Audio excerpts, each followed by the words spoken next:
Manchester യുണൈറ്റഡിന്റെ Argentine യുവതാരം അലക്സാന്ദ്രോ ഗർനാച്ചോയാണ് ഇപ്പോൾ സോഷ്യൽ മീഡിയയിലെ താരം. തനിക്കെതിരെ സോഷ്യൽ മീഡിയയിൽ ഉയർന്ന ഒരു വിമർശനത്തെ താരം നേരിട്ട രീതിയാണ് ആരാധകരുടെ കൈയടികൾ നേടുന്നത്.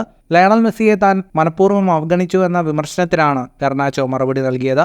ഫൈനലിൽ കൊളംബിയക്കെതിരെ നടന്ന മത്സരത്തിൽ ലയണൽ മെസ്സി പരിക്കേറ്റ് പുറത്തായപ്പോൾ ഗർനാച്ചോ അതിനെ കൈകാര്യം ചെയ്ത രീതിയാണ് വിമർശനത്തിനിടയാക്കിയത്.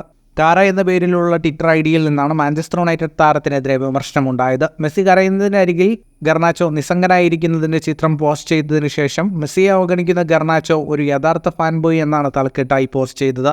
ഈ പോസ്റ്റ് ശ്രദ്ധയിൽപ്പെട്ട ഗർനാച്ചോ അതിനടിയിൽ കമന്റായാണ് തന്റെ മറുപടി നൽകിയിരിക്കുന്നത്. ഫൈനലിൽ വിജയിച്ച് കിരീടം നേടിയതിനു ശേഷം മെസ്സിയെ ആലിംഗനം ചെയ്യുന്നതിന്റെ ചിത്രമാണ് ഗർനാച്ചോ പോസ്റ്റ് ചെയ്തിരിക്കുന്നത്. കുത്തിത്തിരിപ്പ് പോസ്റ്റിടുന്നവർക്ക് താരം തന്നെ നേരിട്ട് മറുപടി നൽകിയതിനെ ആരാധകരെല്ലാവരും അഭിനന്ദിക്കുന്നുണ്ട്. സ്പെയിൻ്റെ യൂത്ത് ടീമുകൾക്ക് വേണ്ടി കളിച്ച ഗർനാച്ചോ സീനിയർ കരിയറിൽ അർജന്റീനയെ തിരഞ്ഞെടുക്കുകയായിരുന്നു. ക്രിസ്ത്യാനോ റൊണാൾഡോ ആരാധകൻ എന്ന നിലയിൽ താരം ഒരുപാട് ശ്രദ്ധ പിടിച്ചു പറ്റിയിട്ടുണ്ട്. അർജന്റീനയുടെ ഭാവി വാഗ്ദാനമായി അറിയപ്പെടുന്ന താരം മാഞ്ചസ്റ്റർ യുണൈറ്റഡിൽ പുതിയൊരു സീസണിനായി ഒരുങ്ങുകയാണ്. ഫുട്ബോൾ ലോകത്തെ കൂടുതൽ വാർത്തകൾക്കും വിശേഷങ്ങൾക്കുമായി സ്പോർട്സ് കഫേ ഇപ്പോൾ തന്നെ സബ്സ്ക്രൈബ് ചെയ്യുക.